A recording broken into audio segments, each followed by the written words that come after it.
पूरे देश में साइबर क्राइम कितनी तेजी से फैल रहा है और कितने संगठित तरीके से काम कर रहा है, इसका अंदाज़ा दिल्ली पुलिस की हालिया कार्रवाई से आसानी से लगाया जा सकता है।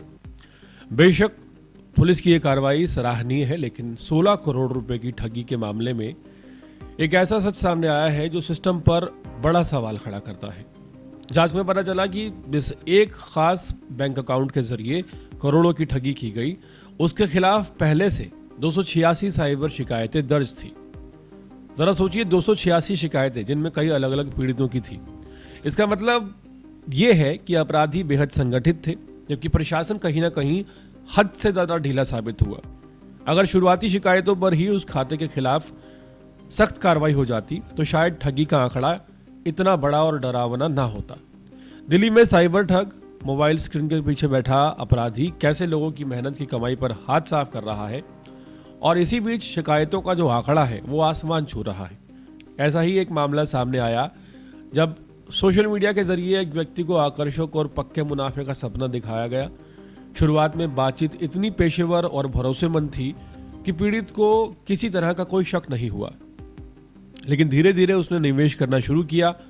कुछ समय बाद जब पैसे निकालने की बारी आई तो ये लोग बहाना बनाने लगे और फिर कॉन्टैक्ट पूरी तरह से खत्म कर दिया गया। तभी पीड़ित को यह एहसास हुआ कि वो एक बड़े और शातिर साइबर फ्रॉड का शिकार हो चुका है। 12 सितंबर 2025 को पीड़ित ने एनसीआरपी पोर्टल पर शिकायत दर्ज कराई।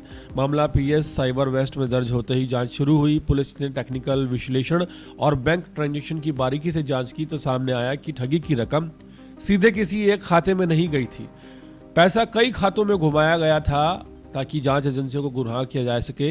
इस दौरान पुलिस की नज़र कर्नाटका के मंगलुरु निवासी शौकत अली के बैंक अकाउंट्स पर पड़ी, जिसने करोड़ों रुपए का लेन देन हुआ था। पुलिस टीम ने केरल में छापेमारी कर शौकत अली को गिरफ्तार कर लिया। पूछताछ में पता चला कि वो अकेला इस धंधे में शामिल नहीं है, बल्कि एक बड़े अंतर्राज्यीय साइबर फ्रॉड गिरोह का वो एक छोटा सा मुलाजिम है। जांच जैसे जैसे आगे बढ़ी वैसे वैसे नेटवर्क की परतें खुलती चली गई। गिरोह के तार दिल्ली से लेकर उत्तर प्रदेश, केरल, कर्नाटका, आंध्र प्रदेश से जुड़े मिले। इतना ही नहीं, इन अकाउंट्स के संचालन में दुबई के अंतर्राष्ट्रीय लिंक भी सामने आए। इसके बाद दिल्ली पुलिस ने 3 अलग अलग टीमें बनाकर एक साथ कई राज्यों में छापेमारी की। करीब 1 महीने तक चली इस कार्रवाई के बाद कुल 9 आरोपियों को गिरफ्तार किया गया है। जांच में सामने आया कि ये जो गिरोह है बेहद शातिर था।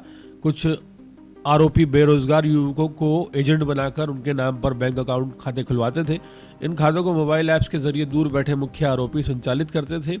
एजेंटों को मामूली पैसा देकर इस्तेमाल किया जाता था, जबकि असली खेल करोड़ों का होता था। छापेमारी के दौरान पुलिस ने 11 मोबाइल फोन, कई SIM card, ATM card, chequebook, passbook और अन्य आपत्तिजनक सामान बरामद किया है। जांच में यह भी सामने आया कि इन लाभार्थियों खातों से जुड़े 286 साइबर शिकायतें पहले ही दर्ज है और कुल ठगी की रकम 16 करोड़ रुपए तक पहुंच चुकी है। पुलिस के अलग अलग साइबर थानों में दर्ज कई मामलों को इस कार्रवाई के दौरान सुलझाया गया है, जिनमें लाखों रुपए की ठगी शामिल थी।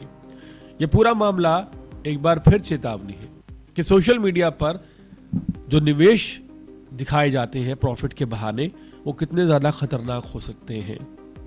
जांच अभी जारी है। आने वाले दिनों में गिरोह के और लोगों का भी खुलासा हो सकता है।